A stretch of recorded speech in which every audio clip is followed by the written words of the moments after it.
ቻንሲው ተመቷል ቻንሲው ሰላም ነው ወይ የሚለው ነገር በዋነኝነት በመኪና ግዢ በሚፈጽሙ ሰዎች ላይ አንዱ ጥያቄ የሚነሳው ይሄ ነውና እንዲሁም ደግሞ የመኪናውን ዋጋ በከፍተኛ ሁኔታ የሚቀንስም ቻንሲ ነውና እስቲ ቻንሲ ለምንድን ነው አስቸጋሪ እንደሆነ የሚነገረው ቻንሲው ተመታ ሲባልስ ምን ማለት ነው አንደኛ ጥያቄ የቻንሲስ ዋና ጥቅሙ ምንድነው እና ቻንሲ ላይ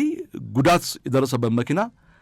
ለምንስ እንደዚህ ይፈራል የሚለውን ነገር ሶስቱን ጥያቄ ተመልስልናለህ በዋነኝነት ግን የቻንሲ ዋና ጥቅሙን ከዛ በጀመረ ቻንሲ ምንድነው ጥቅሙ ወደሚለው እንሂድ በተደጋጋሚም ስለምናነሳው ቻንሲ እንግዲህ የመኪናውን ጠቅላላ ነገር የተሸከመ በሰው እንትን ብናስመስለው የስፓይናል ኮርድ ወይም የጀርባ አጥንት የምትለው የሰው ልጅ ቆሞ ቀጥ ብሎ እንዲሄድ ከሚያደርጉት ነገሮች አንዱ ስፓይናል ኮርዱ የጀርባ አጥንታችን ነው መኪናም ቀጥ ብሎ እንዲሄድ የሚያደርገው የቻንሲው ቀጥ ማለት ነው ትክክለኛ ልኬት ኖሮት በፋብሪካ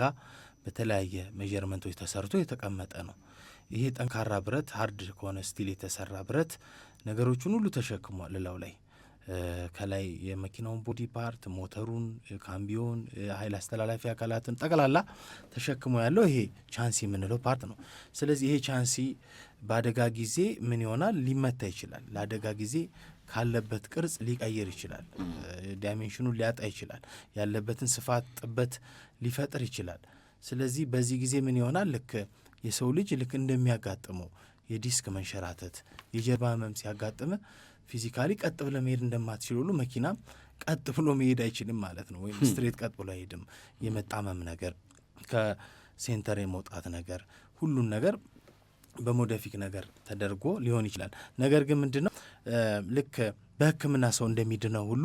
የቻንሲ ምት በትክክለኛ ሜዠርመንት በትክክለኛ አሰራር ከተሰራ ወደ ቦታው ይመጣል ምንም